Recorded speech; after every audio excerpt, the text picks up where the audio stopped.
क्या आप जानते हैं कि आधे पुरुष और आधे नारी के शरीर वाले भगवान शंकर के अर्धनारीश्वर रूप की कहानी क्या है? और उससे पहले विष्णु जी और शिव जी के बीच हुए संघर्ष से कैसे पूरा ब्रह्मांड खतरे में आ गया था? रेडियो सबरंग से मैं हूँ स्वाति चौहान और आज आपको बताती हूँ कि कैसे ब्रह्मा जी लंबे समय तक मुश्किलों का सामना करने के बाद धरती पर मानव जीवन शुरू करने में सफल हुए। तो पिछले एपिसोड में मैंने आपको बताया था कि ब्रह्मा जी के दाहिने अंगूठे से दक्ष आए थे। अब दक्ष ने एक समारोह रखा।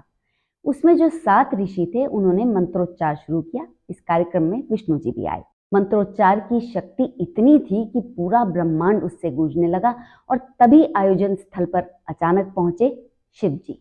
दरअसल शिव जी तपस्या कर रहे थे, मगर मंत्रोच्चार से उनका ध्यान टूट गया। वो नाराज होकर समारोह की जगह पहुंचे और सब कुछ उलट पुलट करना शुरू कर दिया। ऐसे में विष्णु जी उन्हें रोकने पहुंचे, जिससे शिव जी का गुस्सा और बढ़ गया। दोनों के बीच भयंकर संघर्ष शुरू हो गया। डरे हुए ब्रह्मा जी ने हाथ जोड़कर दोनों से कहा कि आप में से एक पालनहार है और दूसरा संहार यानी खत्म करने वाला। आप में से कोई जीतेगा नहीं और पूरा ब्रह्मांड नष्ट हो जाएगा। इसके बाद विष्णु और शिव जी ने संघर्ष रोक दिया। ब्रह्मा जी ने तब दोनों को देखते हुए कहा कि आप दोनों ने मेरे हृदय से डर को हटा दिया है, इसलिए विष्णु जी को हरि और शंकर जी को हर कहा जाएगा। दोनों नामों का एक ही अर्थ है और वो है डर को हरने वाला। इससे ये भी पता चलेगा कि दोनों एक जैसे ही हैं और दोनों मिलकर हरिहर कहे जाएंगे। इसके बाद शिव जी वहां से चले गए। अब विष्णु जी ने ब्रह्मा जी से पूछा कि आप इतने परेशान क्यों लग रहे हैं? ब्रह्मा जी ने अपने दिल का दर्द बयां कर दिया। वो बोले कि कैसे उनके ही पुत्रों ने धरती पर जीवन को आगे बढ़ाने से इनकार कर दिया और अब वो सृष्टि को आगे नहीं बढ़ा पा रहे हैं। विष्णु जी ने इस मौके पर ब्रह्मा जी को बताया कि उनकी मुश्किल सिर्फ महादेव ही हल कर सकते हैं।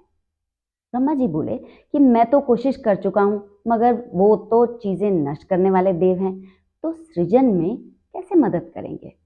खैर विष्णु जी के कहने पर ब्रह्मा जी वहां गए जहां महादेव ध्यान लगाए बैठे थे। ब्रह्मा जी ने डर के मारे उन्हें नहीं उठाया और चुपचाप बैठ इंतजार करने लगे।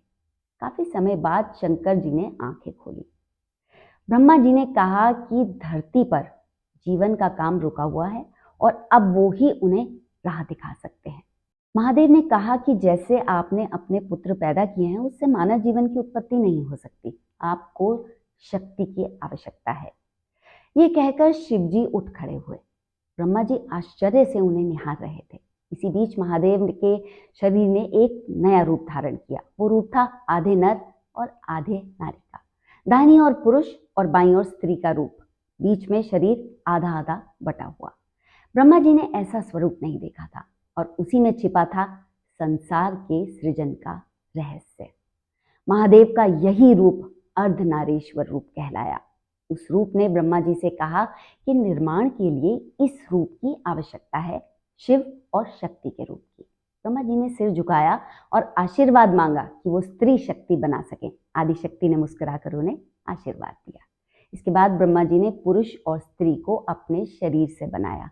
ये धरती पर पहली जोड़ी थी। पुरुष का नाम था मनु और महिला का ब्राह्मणी। चूंकि मानव जाति मनु से बनी, इसलिए उसे मानव या मनुष्य कहा गया। ब्रह्मा जी की खुशी का ठिकाना नहीं रहा, क्योंकि अब निर्माण अपने आप हो सकता था। तो आपको कैसी लगी ये कहानी? हमें जरूर बताइएगा। साथ ही शेयर करिए ये आप अपने परिवार और अपने दोस्तों के साथ। सब्सक्राइब करिए रेडियो सबरंग का चैनल। फिलहाल स्वाति चौहान को दीजिए अनुमति। नमस्कार।